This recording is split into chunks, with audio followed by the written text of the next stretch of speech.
Welcome to this video on distributed backup strategies. In this series on distributed systems, we'll explore how to implement point-in-time recovery across clusters. This is a critical skill for anyone building reliable, fault-tolerant systems that can recover from failures while minimizing data loss. Let's start with the fundamentals. Distributed backups are essential for 4 key reasons.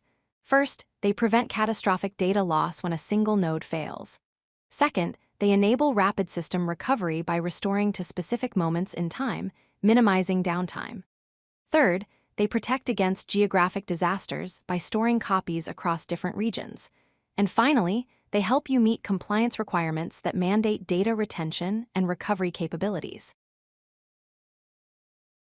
There are 3 main backup strategies to understand. Full backups capture a complete snapshot of all your data at a specific moment. Incremental backups record only the changes made since the last backup of any type, which saves storage space. Differential backups capture changes since the most recent full backup.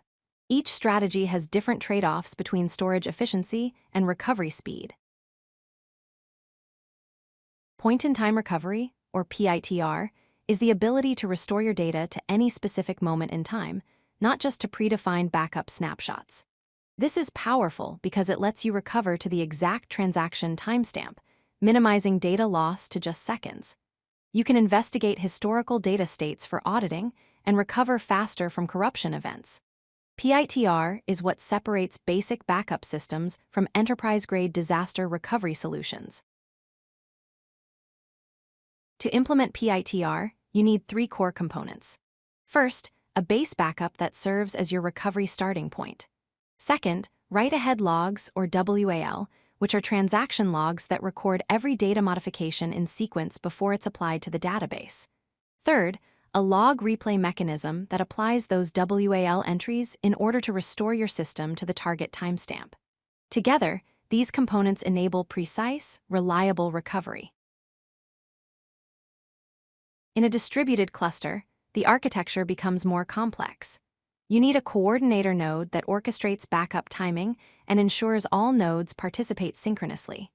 You need distributed storage that replicates backup data across multiple geographic locations for resilience.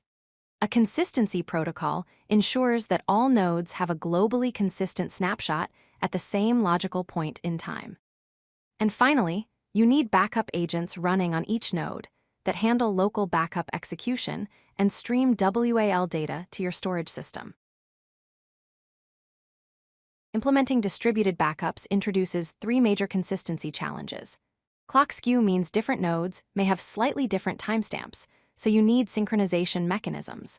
Cross-node transactions are operations that span multiple nodes and must be captured atomically as a single unit. Network partitions occur when nodes lose connectivity, and your backup process must handle this gracefully while maintaining consistency. These challenges require careful protocol design. When you need to recover, follow these 4 steps. First, identify your target timestamp, the exact moment you want to restore to. Second, restore the base backup, loading the most recent full backup that occurred before your target time. Third, replay transaction logs by applying WAL entries sequentially until you reach your target timestamp. Fourth, validate consistency by verifying data integrity and ensuring your entire cluster is coherent. Only then is your recovery complete. To successfully operate distributed backups, follow these best practices. Conduct regular testing by running periodic recovery drills to verify your procedures actually work.